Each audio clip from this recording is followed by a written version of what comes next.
सो welcome और welcome back to my YouTube channel. I am Shreyansh, first year MBBS student. So जैसे कि आप जानते हैं, मैंने इस चैनल पे सीरीज स्टार्ट की है, फिजिक्स की चैप्टर वाइज सीरीज, क्योंकि ऐसे काफी सारे स्टूडेंट्स होंगे जो कि महंगे कोचिंग इंस्टीट्यूशंस को अफोर्ड नहीं कर पा रहे होंगे, या उनके आसपास कोई अच्छी ट्यूशन क्लासेस अवेलेबल नहीं होगी, या वो जहाँ से भी फिजिक्स पढ़ रहे हैं उनको वहां से टॉपिक समझने में दिक्कत आ रही हो और उनके फिजिक्स के मॉक टेस्ट में मार्क्स नहीं आ पा रहे हो। तो इन्हीं सभी प्रॉब्लम्स को एड्रेस करते हुए एक सोल्यूशन के तौर पे मैंने इस चैनल पे स्टार्ट की है फिजिक्स की चैप्टर वाइज सीरीज, जहाँ पे मैं अपना बेस्ट देते हुए बेस्ट कंटेंट के साथ आपको फिजिक्स के हर एक चैप्टर को, हर एक टॉपिक को एकदम डिटेल में समझा रहा हूँ। सी इन वीडियोस को बनाने के लिए काफी टाइम और काफी मेहनत लगती है, तो अगर आपको वीडियोस अच्छी लगे, आपको टॉपिक समझ में आए, तो प्लीज चैनल को लाइक और सब्सक्राइब करना मत भूलना। आपका एक लाइक और आपका एक subscribe gives me all the motivation to do all the hard work. So क्योंकि मैंने फिजिक्स की चैप्टर वाइज सीरीज में एक वीडियो अपलोड कर दी, आज उस सीरीज का सेकंड डे। मैंने फर्स्ट वीडियो अपलोड की थी मोशन इन स्ट्रेट लाइन, क्योंकि मोशन स्ट्रेट लाइन में 3 से 4 वीडियोस में कवर कर रहा हूँ, तो उसकी एक वीडियो मैंने ऑलरेडी अपलोड कर दी है इस चैनल पे। तो आपने वो वीडियो नहीं देखी तो पहले इस वीडियो को देखना, जो कि आई लिंक से आप देख सकते हो। उसके बाद आप इस वीडियो को देखना, क्योंकि उसी सीरीज उसी कंटिन्यूएशन में मैं इस चैप्टर को कवर कर रहा हूँ। तो आज उस सीरीज का सेकंड है जिसमें मैं मोशन स्ट्रेट लाइन को कंटिन्यू कर रहा हूँ। तो आप वो वीडियो पहले देख लीजिए, उसके बाद इस वीडियो को देखना, क्योंकि आपको उस चैप्टर की कंटिन्यूएशन में इस चैप्टर समझ में आएगा। So let's get started. See physics की चैप्टर वाइज सीरीज मैंने 3 जुलाई को स्टार्ट की थी, इसलिए इसका फर्स्ट जो वीडियो था जिसमें मैंने मोशन इन स्ट्रेट लाइन से स्टार्ट किया, उसका वीडियो ऑलरेडी 3 जुलाई को अपलोड हो चुका है। क्योंकि मोशन इन स्ट्रेट लाइन थोड़ा छोटा चैप्टर है, इसलिए मैंने उसको 3 से 4 वीडियो में कवर करने का कोशिश किया। तो उस मोशन स्ट्रेट लाइन का पार्ट 1 ऑलरेडी 3 जुलाई को अपलोड कर दिया। अगर आपने वो वीडियो नहीं देखा है तो आई लिंक में जो डिस्क्रिप्शन है लिंक है, उसके थ्रू वहां से उसको जाके देख सकते हैं। और उस मोशन स्ट्रेट लाइन का आज पार्ट 2 है। सो इस वीडियो को स्टार्ट करते हैं। आई होप आपको फिजिक्स एकदम अच्छे से समझ आए इन वीडियोस के थ्रू। अपने नीट के ड्रीम स्कोर को आप अचीव करें, अपने ड्रीम मेडिकल कॉलेज में entry. So let's get started. तो हम स्टार्ट करें उससे पहले एक बार मैं आपको बता देता हूँ कि पिछली वीडियो में हमने क्या क्या कवर किया था। हमने इसका पिछली वीडियो में 1D के में कवर किया था distance, displacement, speed, velocity, average speed, average velocity और एक्सेलरेशन, रिटार्डेशन। तो ये जो सीरीज का पार्ट 1 था मोशन इन स्ट्रेट लाइन, तो उसके पार्ट 1 में ये वाली वीडियोस, उस वाले वीडियो में हमने ये वाले टॉपिक्स कवर कर रखे हैं। आज इस वीडियो का पार्ट 2 है जिसमें हम इक्वेशंस ऑफ मोशन और ग्राफ्स कवर करेंगे। तो अगर आपने वो वाला वीडियो नहीं देखा है तो उस वीडियो को जरूर देखना, उसका लिंक मैंने डिस्क्रिप्शन में प्रोवाइड कर दिया है। इसमें मैंने वो बेसिक्स डिस्कस किए जो कि पूरे 1D में काम आएंगे। सो अब स्टार्ट करते हैं इस वीडियो का, इस सीरीज में चैप्टर मोशन स्ट्रेट लाइन का पार्ट 2, जिसमें हम कवर करेंगे इक्वेशंस ऑफ मोशंस और graphs. So equations of motion.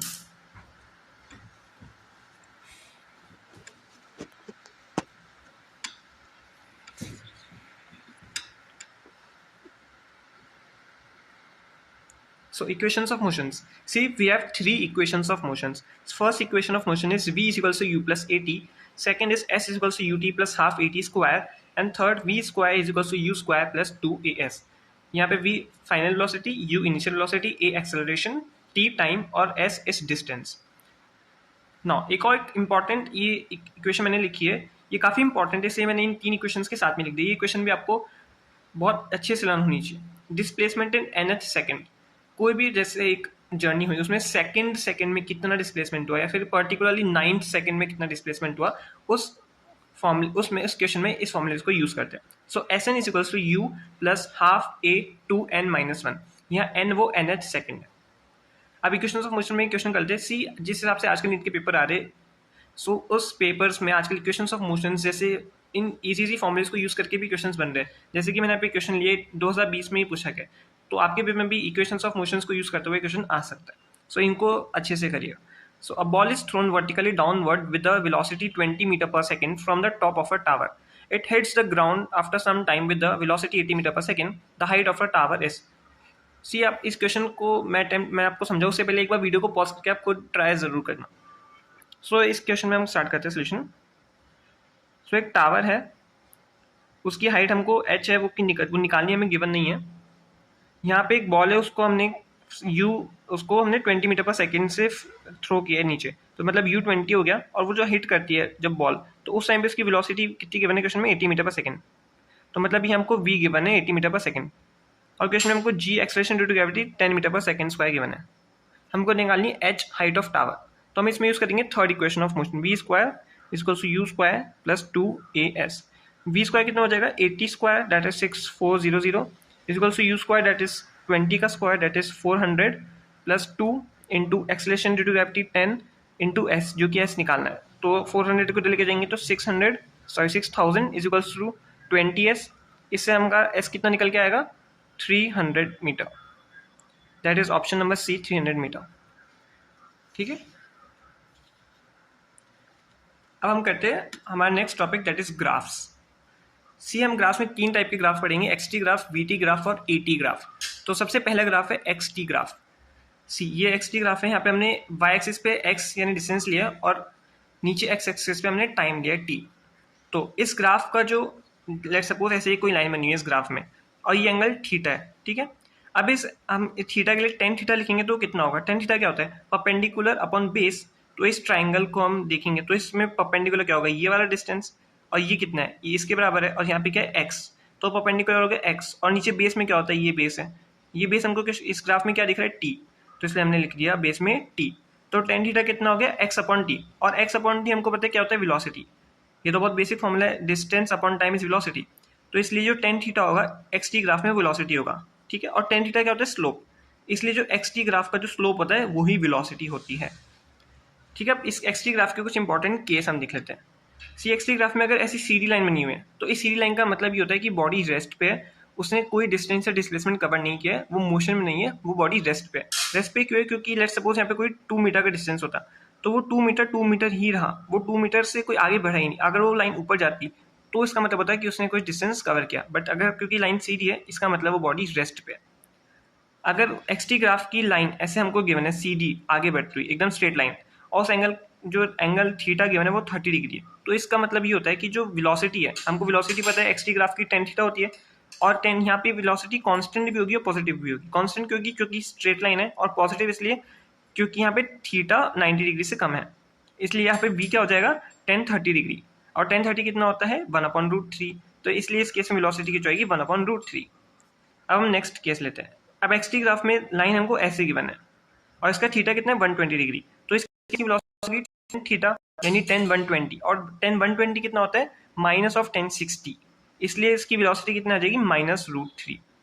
Minus इसलिए क्योंकि इस केस में वेलोसिटी कम हो रही है, मोशन तो हो रहा है पर बॉडी की वेलोसिटी धीरे धीरे कम हो रही है। अब हम नेक्स्ट केस है जिसमें कि हमको स्लोप गिवन है, एक्स टी ग्राफ है। अगर हमको ऐसा कोई लाइन गिवन है, इसमें मतलब ये स्लोप वाला ग्राफ है, तो इस ग्राफ में हम देखेंगे कि स्लोप जो रहा है वो इंक्रीज हो रहा है। इसलिए स्लोप एक्स टी ग्राफ का इंक्रीज हो रहा है, मतलब वेलोसिटी इंक्रीज हो रही है, क्योंकि एक्स टी ग्राफ का स्लोप ही वेलोसिटी होती है। इसलिए अगर एक्स टी ग्राफ में स्लोप इंक्रीज हो रहा है मतलब उसकी वेलोसिटी इंक्रीज हो रही है, और इसका मतलब ये हुआ कि वो मोशन एक्सेलरेटेड है, क्योंकि जब भी वेलोसिटी टाइम के साथ इंक्रीज होती है तो वो मोशन एक्सेलरेटेड होता है। सी अब इस ग्राफ में स्लोप इंक्रीज कैसे हो रहा है? इसमें काफी प्रॉब्लम आती है कि स्लोप इंक्रीज हो रहा कब है और डिक्रीज कब हो रहा है, उसको पता लगाने में। तो इसके लिए एक सिंपल सी ट्रिक है, जैसे हम इस पॉइंट पे एक लाइन ड्रॉ करेंगे ऐसे, आगे नेक्स्ट पॉइंट पे हम लाइन ड्रॉ करेंगे ऐसे, टेंजेंट एकदम टेंजेंट लाइन ड्रॉ करना है। तो हम इन दोनों लाइन में कंपेयर करेंगे कि ये लेट सपोज हम एक मान लेते हैं फिसल पिट्टी, तो आपको किस फिसल पिट्टी में नीचे आने में ज्यादा मजा आएगा, फिसल में या इस वाली पिट्टी में? इस तरह आएगा क्योंकि इसका स्लोप ज्यादा है, वो नीचे की तरफ ज्यादा डायरेक्टेड है, इसलिए इस पॉइंट का जो स्लोप है वो इस पॉइंट से ज्यादा है, इसलिए हम कहेंगे ऐसे वाले जो ग्राफ है उसका स्लोप इंक्रीज हो रहा है। अब नेक्स्ट ग्राफ देखते हैं।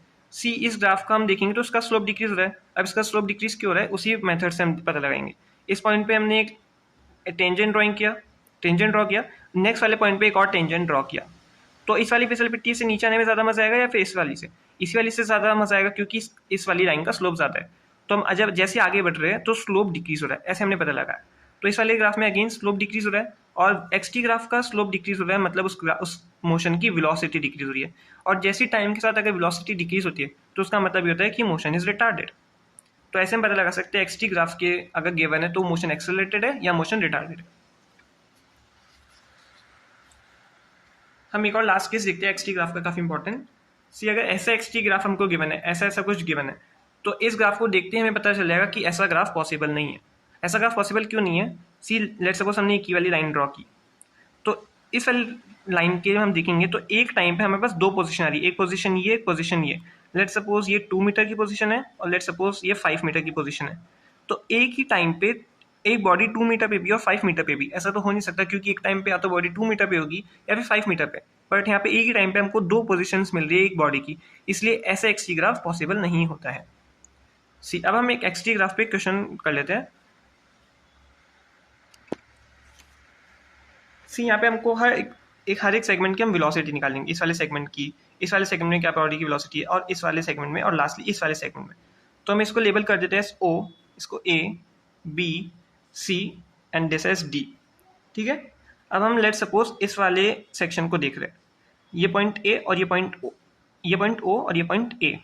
तो वी ओ ए कितना होगा, मतलब इस वाले पर्टिकुलर लाइन की वेलोसिटी क्या होगी, इस मोशन के दौरान बॉडी की वेलोसिटी क्या होगी, तो हम उसको लिखेंगे वी ओ ए। अब एक्स टी ग्राफ के लिए वेलोसिटी क्या होती है, उस ग्राफ का स्लोप, स्लोप क्या होता है परपेंडिकुलर अपॉन बेस, परपेंडिकुलर क्या हो गया ये वाला डिस्टेंस, दिस इज परपेंडिकुलर, और ये परपेंडिकुलर कितना है हमारे पास 15 माइनस जीरो, तो हम लिखेंगे 15 माइनस जीरो, और बेस में क्या आएगा 10 minus zero, that is 10 minus zero, that comes to 15 upon 10 which could be written as 3/2 meter per second. तो ये बी ओ ए हो गई। अब हम देखते हैं इस वाले जो स्लोप है, इस वाले स्लोप में इस बॉडी की क्या वेलोसिटी है, हम उसको लिखेंगे V A B.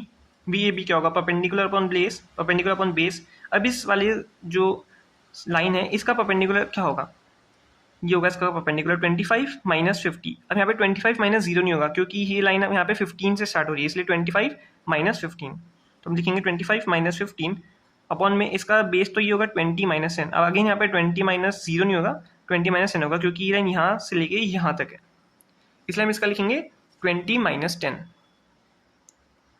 Which is equals to 10 upon 10, that is 1 meter per second. Okay, अब हम देखते हैं वी बी सी।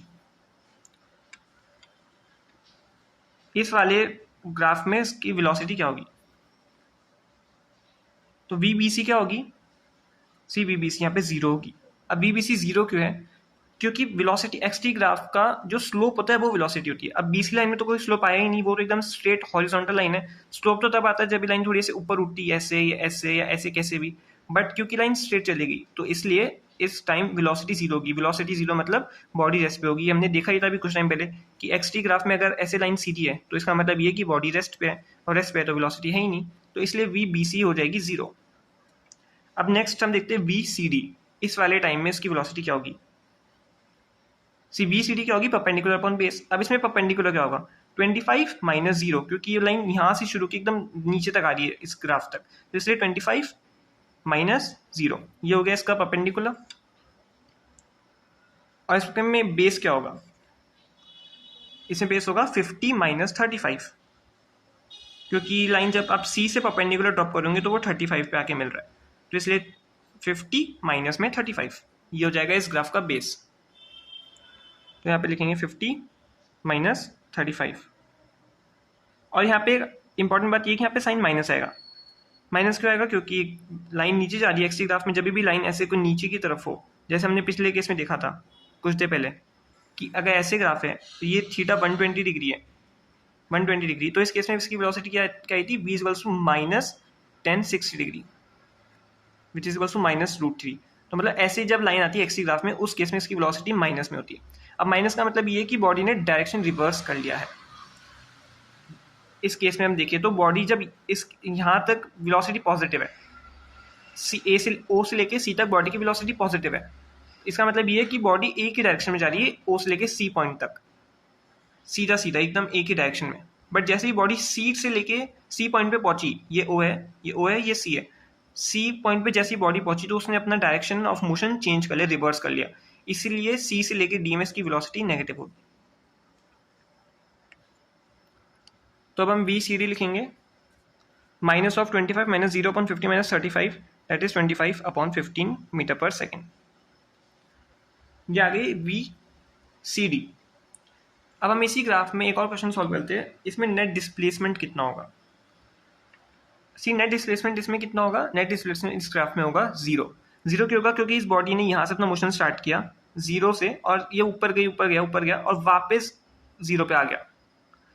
मतलब ये ओ से लेके सी पे गया, लेट सपोज इसने कुछ डिस्टेंस ओ से लेके सी पे चला, ठीक है, ओ से लेके सी, फिर उसने सी पॉइंट पे अपना डायरेक्शन रिवर्स किया, और वो डायरेक्शन रिवर्स करके वापस उसी ओ पॉइंट पे पहुंच गया। इसलिए इसमें इसका डिस्प्लेसमेंट कितना होगा जीरो, क्योंकि डिस्प्लेसमेंट क्या होता है फाइनल माइनस इनिशियल पोजीशन। तो फाइनल पोजीशन ये, इनिशियल पोजीशन ये, इन दोनों के बीच में कोई भी डिस्टेंस है नहीं, इसलिए इस केस में डिस्प्लेसमेंट कितना होगा जीरो। तो हम लिखेंगे displacement is equals to zero. अब इसी केस में हम डिस्टेंस भी फाइंड आउट कर लेते हैं। सी डिस्टेंस जीरो हो नहीं सकता, डिस्टेंस एक स्केलर क्वांटिटी है तो उसमें डायरेक्शन नहीं होता, इसलिए डिस्टेंस जीरो नहीं होगा। डिस्टेंस क्या होगा, उससे यहाँ जितना चला प्लस उसने वापस आने की जर्नी में कितना चला। अब ओ सी में उसने कितना चला, ओ से लेके सी में उसने चला 25 मीटर, ठीक है, क्योंकि यहाँ पे एक्स हमें डिस्टेंस गिवन है, उसने यहाँ पे 25 चला। फिर सी से लेके डी तक वापस आने में उसने कितना चला, उसने वापस उतना ही 25 मीटर चला। इसलिए इस केस में इसका डिस्टेंस कितना होगा, 25 meter plus 25 meter, that is 50 meter. तो ये होगा इसका डिस्टेंस, ऑल्दो डिस्प्लेसमेंट जीरो है। अब हम एक एवरेज स्पीड भी निकाल लेते हैं, मतलब ऐसे ग्राफ आपको गिवन होगा एक्स टी, उसमें आपको कुछ भी क्वेश्चन पूछ सकते हैं, इसलिए मैं इस क्वेश्चन में, इस ग्राफ में हर चीज आपको निकाल के दिखा रहा हूँ। सी अब एवरेज स्पीड क्या होगा, एवरेज स्पीड हमको पता है total distance upon total time होता है। टोटल डिस्टेंस हमको कितना निकाला हमने, 50 मीटर। और टोटल टाइम कैसे पता, टोटल टाइम जो ये एक्स ग्राफ में टी है, लास्ट जो सेकंड है वो होगा टोटल टाइम, यानी 0 से लेके 50 सेकंड इज टोटल टाइम। तो टोटल टाइम हम नीचे डिनोमिनेटर में लिखेंगे 50, that is equals to 1 meter per second. ये इस पूरे जर्नी में एवरेज स्पीड होगी। अब एवरेज वेलोसिटी भी निकाल लेते हैं। सी एवरेज वेलोसिटी सीधा साधा हो जाएगा जीरो। जीरो क्यों, क्योंकि डिस्प्लेसमेंट जीरो है और एवरेज वेलोसिटी होता है डिस्प्लेसमेंट अपॉन टाइम, इसलिए इस केस में एवरेज वेलोसिटी भी जीरो हो जाएगा। तो इसमें एक्स टी ग्राफ में हमने इतनी सारी चीजें निकाली। ओके, तो हम अब मूव करते हैं नेक्स्ट टाइप का graph, that is we T graph. ये है वी टी ग्राफ। इसमें हमने वाई एक्सिस पे वेलोसिटी लिया है और एक्स एक्सिस पे टाइम लिया है। सी वी टी ग्राफ के लिए हम अगर टेन थीटा देखेंगे तो टेन थीटा क्या होगा, वी अपॉन में टी, और v अपॉन टी क्या होता है, acceleration, velocity upon time acceleration होता है, इसलिए v t ग्राफ का स्लोप एक्सेलरेशन होगा, और जबकि x t ग्राफ का स्लोप क्या था, वेलोसिटी। इसलिए मैंने यहाँ पे लाइन नीचे लिखी है, slope of v t graph हमको देता है एक्सेलरेशन, और स्लोप और area of v t graph हमको देता है डिस्टेंस और डिस्प्लेसमेंट। क्योंकि एरिया जब होंगे v t ग्राफ का हम एरिया लिखेंगे तो v इंटू टी लिखेंगे, और v इंटू टी यानी वेलोसिटी इंटू टाइम क्या होता है, डिस्टेंस और डिस्प्लेसमेंट। इसलिए v t ग्राफ का स्लोप हमें एक्सेलरेशन देगा और v t ग्राफ का एरिया हमें डिस्टेंस या डिस्प्लेसमेंट देगा। अब हम वापस एक्स टी ग्राफ के जैसे हमने कुछ केस देखे थे, वी टी ग्राफ के भी कुछ केस देख लेते हैं। सी वी टी ग्राफ है, सीधी लाइन है, और यहाँ पे जो स्लोप थीटा है वो हमको 30 डिग्री के बना है। तो ए क्या होगा, acceleration D V upon D T which is equal to tan theta which is equal to tan 30 degree which is 1 upon root 3। इस केस में जो एक्सेलरेशन है वो कॉन्स्टेंट भी है और पॉजिटिव भी है। अब नेक्स्ट केस, इसमें हमको लाइन ऐसे गिवन है जिसमें हमको थीटा 150 गिवन है, तो एक्सेलरेशन क्या होगा, 10 150 which is equal to minus of 10 30 which is equal to minus 1 upon root 3। इसलिए इस केस में एक्सेलरेशन कांस्टेंट भी है, बट इस केस में जो एक्सेलरेशन नहीं है, इस केस में हम लिखेंगे रिटार्डेशन है, क्योंकि यहाँ पे A is equals to minus one by root three, और माइनस मतलब एक्सेलरेशन डिक्रीज हो रहा है, इसलिए हम उसको रिटार्डेशन कहेंगे। एक और केस देखते हैं। सी वी टी ग्राफ में अगर लाइन ऐसे जा रही है तो इसका मतलब ये है कि वेलोसिटी इज कांस्टेंट। वेलोसिटी क्योंकि चेंज हो ही नहीं रही, इसलिए हम लिखेंगे वेलोसिटी कांस्टेंट। और ऐसा जब भी आपको वी टी ग्राफ दिख जाए तो हमको देखना, इसको हमको लिखना पड़ेगा कि उस बॉडी का एक्सेलरेशन जीरो है, उस बॉडी में कोई एक्सेलरेशन नहीं हो रहा है। अब ये ग्राफ देखते हैं। ये ग्राफ आपको वीटी का ऐसा कहीं भी ग्राफ दिख जाए तो आप देखते ही बोलोगे this is not a possible graph, this is not possible. क्योंकि हम यहाँ पे एक लाइन खींचते सीधी, अगेन यहाँ पे एक टाइम पे उस बॉडी के पास दो वेलोसिटी है, लेट्स सपोज यहाँ 2 मीटर पर सेकंड और लेट्स सपोज यहाँ 5 मीटर पर सेकंड। तो एक ही टाइम पे एक ही बॉडी के पास दो वेलोसिटीज नहीं हो सकती, इसलिए ये ग्राफ पॉसिबल नहीं है। अब नेक्स्ट ग्राफ देखते हैं वीटी का। सी वीटी ग्राफ में स्लोप इंक्रीज हो रहा है, यहाँ पे मैंने लिखा स्लोप इज इंक्रीजिंग। अब स्लोप इंक्रीज हो रहा है तो इसलिए हम लिखेंगे एक्सेलरेशन इंक्रीज हो रहा है। स्लोप इंक्रीज क्यों हो रहा है, अगेन इसी मेथड से हम टेंजेंट ड्रॉ करेंगे, यहाँ पे टेंजेंट ड्रॉ करेंगे और यहाँ पे एक टेंजेंट ड्रॉ करेंगे, तो इस वाली पिसलिटी पे सबसे ज्यादा झूलने में मजा आएगा, फिर उससे कम इसमें और सबसे कम इसमें, इसलिए स्लोप धीरे धीरे बॉडी का इंक्रीज हो रहा है। स्लोप इंक्रीज हो रहा है बीटी ग्राफ का, इसका मतलब उस बॉडी का एक्सेलरेशन भी इंक्रीज हो रहा है। अभी इस बॉडी में हम देखेंगे तो इसका बॉडी का स्लोप डिक्रीज हो रहा है, और स्लोप डिक्रीज हो रहा है बीटी ग्राफ का, तो मतलब उस बॉडी का एक्सेलरेशन भी टाइम के साथ डिक्रीज हो रहा है। ओके, अब हम वी टी ग्राफ पे क्वेश्चन कर लेते हैं। हमको एक वी टी ग्राफ गिवन है जिसमें हमको डिफरेंट टाइम पे एक्सेलरेशन पूछा है। तो सबसे पहला क्वेश्चन जो है, find acceleration at T is equals to 3 second. 3 second पे हमको एक्सेलरेशन पूछा है, ठीक है। अब यहाँ पे एक लाइन ड्रॉ कर लेते हैं, यहाँ पे 5 सेकंड पे ये लाइन ड्रॉ किया परपेंडिकुलर मैंने। अब 3 सेकंड पे जो एक्सेलरेशन होगा वो 5 सेकंड के बराबर होगा। क्यों बराबर होगा, क्योंकि ये जो लाइन है ये हमको दिख रही है बीटी ग्राफ की, जो लाइन स्ट्रेट है और इंक्रीज हो रही है, मतलब इस पूरे टाइम में एक्सेलरेशन कांस्टेंट है। मतलब जो यहाँ पे एक्सेलरेशन है वो यहाँ पे एक्सेलरेशन है, वो यहाँ पे एक्सेलरेशन है, मतलब 1 सेकंड 3 सेकंड 5 सेकंड, 0 से लेके 5 सेकंड हर पॉइंट पे उस बॉडी का एक्सेलरेशन कांस्टेंट है, क्योंकि हमको बीटी लाइन सीधी दिख रही है इसलिए हम 3 सेकंड पे जो एक्सेलरेशन होगा वो क्या लिखेंगे, एक्सेलरेशन इज इक्वल्स टू, अब वीटी ग्राफ के लिए एक्सेलरेशन क्या होता है, स्लोप, और स्लोप क्या होता है, परपेंडिकुलर अपॉन बेस, इसलिए हम लिखेंगे acceleration is equals to 20 minus 0 upon 5 minus 0 which is equals to 4 meter per second square. See acceleration 3 second पे भी 4 मीटर पर सेकंड स्क्वायर है, 5 सेकंड पे भी 4 मीटर पर सेकंड स्क्वायर ही है, क्योंकि यहाँ पे वीटी ग्राफ की लिस्ट जो 0 से लेकर 5 सेकंड तक है वो लाइन स्ट्रेट है और कंटिन्यूसली इंक्रीज हो रही है, मतलब इस पूरे टाइम एक्सेलरेशन कांस्टेंट है, and that is equals to 4 meter per second square. अब नेक्स्ट देखते हैं acceleration at T equals to 18 second. हम यहाँ पे एक परपेंडिकुलर लाइन ड्रॉ करते हैं सी। अब 15 से लेकर 20 तक आप देख रहे हो तो एकदम स्ट्रेट लाइन है, तो मतलब अगेन 15 से लेकर 20 तक भी पूरे टाइम बॉडी का एक्सेलरेशन कांस्टेंट ही रहेगा, तो इसलिए जो 15 सेकंड पे एक्सेलरेशन होगा, जो 20 सेकंड पे होगा, वो एक्सेलरेशन 18 सेकंड पे भी होगा, जो हमने पूछा 18 सेकंड पे। तो हम इसलिए एक्सेलरेशन क्या लिखेंगे, minus of 20 minus 15, sorry 20 minus 0 divided by time. See perpendicular यहाँ पे 20 माइनस 0 क्यों होगा, क्योंकि ये लाइन 20 पे जाके मीट कर रही है और ये वाली लाइन 0 पे जाके मीट कर रही है, इसलिए 20 माइनस 0, और नीचे टाइम क्या होगा 20 माइनस 15, क्योंकि 20 माइनस 15 इसी टाइम में हम एक्सप्रेशन निकाल रहे हैं। तो यहाँ पे कितना आ जाएगा 20 upon 5, that is again minus 4 meter per second square. See minus इसलिए क्योंकि लाइन नीचे की तरफ जा रही है, इस बॉडी का एक्सेलरेशन कम हो रहा है, माइनस में है, ठीक है, इसलिए होगा minus 4 meter per second square. हमको नेक्स्ट पूछा है acceleration at T is equal to 24 second. So 24 second, see again यहाँ पे देखोगे तो 20 से लेके 35 तक, अगेन एक स्ट्रेट लाइन है, तो मतलब 20 से लेके 35 सेकेंड तक हर जगह एक्सेलरेशन सेम है, तो इसलिए हम एक्सेलरेशन लिखेंगे क्या, acceleration is equals to V upon T, acceleration is equals to slope of VT graph that is perpendicular upon base, इसलिए इसका जो परपेंडिकुलर होगा वो कितना होगा, दिस वन से परपेंडिकुलर। सी यहाँ पे ये ग्राफ में यहाँ पे एक वेलोसिटी यहाँ पे गिवन नहीं है, तो हम उस वेलोसिटी को मान लेते हैं, let suppose 40 metre per second.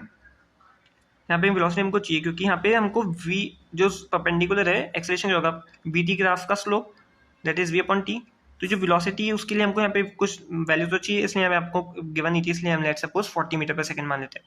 तो 24 सेकंड पे इस ग्राफ में एक्सेलरेशन क्या होगा, that is perpendicular upon base, perpendicular क्या होगा 40 माइनस 0, क्योंकि यहाँ पे 40 है और यहाँ पे 0 है, तो दैट इज 40 माइनस 0 माइनस में, और टाइम क्या होगा 35 minus 20, that is 35 minus 20, that is 40 upon 15, minus में 40 upon 15 meter per second square. ये इस बॉडी का एक्सेलरेशन हो गया एट 24 सेकेंड। तो इस तरीके से हमने देखा कि वीटी ग्राफ आपको गिवन है, तो उसमें आप डिफरेंट डिफरेंट टाइम पे एक्सेलरेशन कैसे निकाल सकते हो। अब एक और क्वेश्चन करते हैं वीटी ग्राफ के लिए, इसमें पूछा डिस्प्लेसमेंट इन 0 to 20 सेकेंड्स।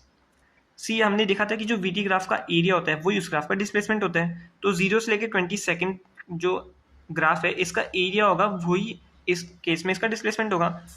तो ये हमको दिखा ये ट्रपीजियम है, 0 से लेकर 20 सेकंड तक ट्रपीजियम है, तो डिस्प्लेसमेंट क्या होगा ट्रपीजियम का एरिया, और ट्रपीजियम का एरिया कितना है हाफ, ट्रपीजियम का एरिया का फॉर्मूला क्या होता है हाफ ए प्लस बी इंटू एच, और ए क्या होता है ये वाली साइड और बी क्या होती है दूसरी पैरेलल साइड, और एच क्या होता है उन दोनों पैरेलल साइड्स के बीच का डिस्टेंस, परपेंडिकुलर डिस्टेंस। तो इसलिए 0 से 20 सेकंड तक इसमें डिस्प्लेसमेंट कितना होगा हाफ, एक पैरेलल लाइन 20 की है, ये देखो एक पैरेलल लाइन 0 से लेकर 20 तक, तो ये हो गया ए, और जो दूसरी पैरेलल लाइन है उन दोनों के बीच में डिस्टेंस कितना है 5 और 15, that is 15 minus 5 that is 10, तो 20 प्लस 10, और इंटू एच, एच क्या है परपेंडिकुलर डिस्टेंस, ये वाला परपेंडिकुलर डिस्टेंस, ये परपेंडिकुलर कितना है 20 यहाँ पे गिवन है, तो इसलिए into 20 that is 30 into 20 600 upon 2 that is 300 meter. ये हो गया डिस्प्लेसमेंट इन 0 to 20 सेकेंड्स। अब नेक्स्ट क्वेश्चन है displacement in 20 to 35 seconds. See अब क्योंकि 20 से 35 सेकेंड में ये लाइन ऐसे जा रही है, तो इस वाली लाइन का एरिया क्या होगा, मतलब एक ट्राइंगल बन गया, तो एक ट्राइंगल का एरिया कितना होता है half into B into H, तो इसलिए जो 20 to 35 सेकेंड है उस केस में इसका डिस्प्लेसमेंट हम कैसे लिखेंगे, इस ग्राफ का एरिया वो होगा half into breadth into height, तो हम लिखेंगे हाफ, ब्रेड्थ कितनी है ये 20 से लेके 35 दैट इज 15, और हाइट कितनी है हाइट ये हो गई ये वाला डिस्टेंस, और यह हमको कितना गिवन है 40, इसलिए h की जगह हम लिखेंगे 40, half into 15 into 40 that is equals to 300 meter again. अब ये माइनस में होगा, माइनस में क्यों होगा? क्योंकि we T graph negative direction में चले गया है, इसलिए डिस्प्लेसमेंट जो होगा माइनस में आएगा। हमने एक्स टी ग्राफ में क्या देखा था? हमने एक्स टी ग्राफ में देखा था जैसे लेट सपोज बॉडी ऐसे, एक्स टी ग्राफ की लाइन ऐसे जा रही है, ठीक है, इसका मतलब ये कि डिस्प्लेसमेंट पॉजिटिव है, बॉडी ए की डायरेक्शन में मूव कर रही है। जैसे एक्स टी ग्राफ मतलब ए की डायरेक्शन में बॉडी मूव कर रही है, जैसे ही एक्स टी ग्राफ नीचे आने लगेगा, लेट सपोज इस पॉइंट पे नीचे आ गया, तो इसका मतलब होता है इस पॉइंट में बॉडी ने डायरेक्शन अपना चेंज कर लिया, वो ऐसे मूव करने लगी। ये एक्स टी ग्राफ की बात है। वहीं अगर वी टी ग्राफ है तो वी टी ग्राफ में हमें कब पता चलेगा कि बॉडी ने डायरेक्शन अपना चेंज कर लिया? तो लेट सपोज ऐसे गई, ऐसे गई, ऐसे गई, तो जैसे ही वी टी ग्राफ नेगेटिव हो जाए, मतलब इस पॉइंट पे बॉडी ने अपना डायरेक्शन चेंज कर लिया, ठीक है, इसलिए इस केस में हमने 20 से लेकर 35 के लिए डिस्प्लेसमेंट लिखा है माइनस में, क्योंकि यहाँ पे उसका डायरेक्शन चेंज हो गया। और डिस्प्लेसमेंट वेक्टर क्वांटिटी है, मतलब उसका डायरेक्शन भी होगा, इसलिए 20 से 35 सेकंड में डिस्प्लेसमेंट होगा माइनस 300 मीटर। अब हम निकालेंगे टोटल डिस्प्लेसमेंट। सी टोटल डिस्प्लेसमेंट कैसे निकालेंगे? ये डिस्प्लेसमेंट है एक, ठीक है, एक डायरेक्शन में क्योंकि इसने यहाँ मूव किया है, और दूसरा डिस्प्लेसमेंट ये हो गया, तो ये वाला डिस्प्लेसमेंट प्लस ये वाला डिस्प्लेसमेंट करेंगे टोटल डिस्प्लेसमेंट के लिए। तो हमको पता है 0 to 20 सेकंड में हमने कितना डिस्प्लेसमेंट निकाला? 300 मीटर। तो 300 मीटर प्लस दूसरा वाला कितना है? दूसरा वाला हो जाएगा माइनस 300 मीटर, ठीक है। तो 300 मीटर माइनस 300 मीटर 0, तो 300 मीटर माइनस 300 मीटर मतलब 0 मीटर। इस केस में इस बॉडी का डिस्प्लेसमेंट 0 है। अब डिस्टेंस क्या होगा? सी डिस्टेंस इस, अब जो डिस्प्लेसमेंट है इसका मैग्नीट्यूड होता है, तो यहाँ पे माइनस 300 मीटर की जगह डिस्टेंस तो प्लस में ही रहेगा, तो यहाँ 300 मीटर हो जाएगा, डिस्टेंस हो जाएगा 300 मीटर प्लस मीटर 600 मीटर। ये हो गया। ये हमने डिफरेंट क्वेश्चन सीखे जो कि वीटी ग्राफ में आपको पूछ सकते हैं।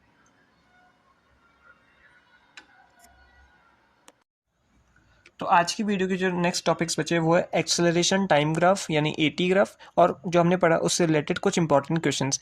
बट वीडियो काफ़ी लंबी हो रही है, तो इसलिए मैं इन टॉपिक्स को नेक्स्ट वीडियो में कवर करूँगा, क्योंकि वीडियो काफ़ी लंबी हो गई थी। तो इस वीडियो में हमने देखा इक्वेशंस ऑफ मोशंस और एक्स 1D में कुछ इंपॉर्टेंट ग्राफ्स। तो इस वीडियो में यहीं तक। आगे आने वाली वीडियोस में ऐसे ही मैं इस चैप्टर को, मोशन इन 1D को, इस चैप्टर वाइज सीरीज़ में कंटिन्यू करूँगा। क्योंकि इन वीडियोस को बनाने के लिए लिटरली काफ़ी टाइम और काफ़ी मेहनत जाता है, तो अगर आपको वीडियो अच्छी लगे तो प्लीज़ लाइक एंड सब्सक्राइब करना मत भूलना, ताकि, और नोटिफिकेशन बेल कॉल कर लेना, ताकि आपको आने वाली वीडियोस का नोटिफिकेशन मिस ना हो। तो मिल जाए नेक्स्ट वीडियो में, तब तक के लिए अच्छे से पढ़ते रहिए and take care future doctors.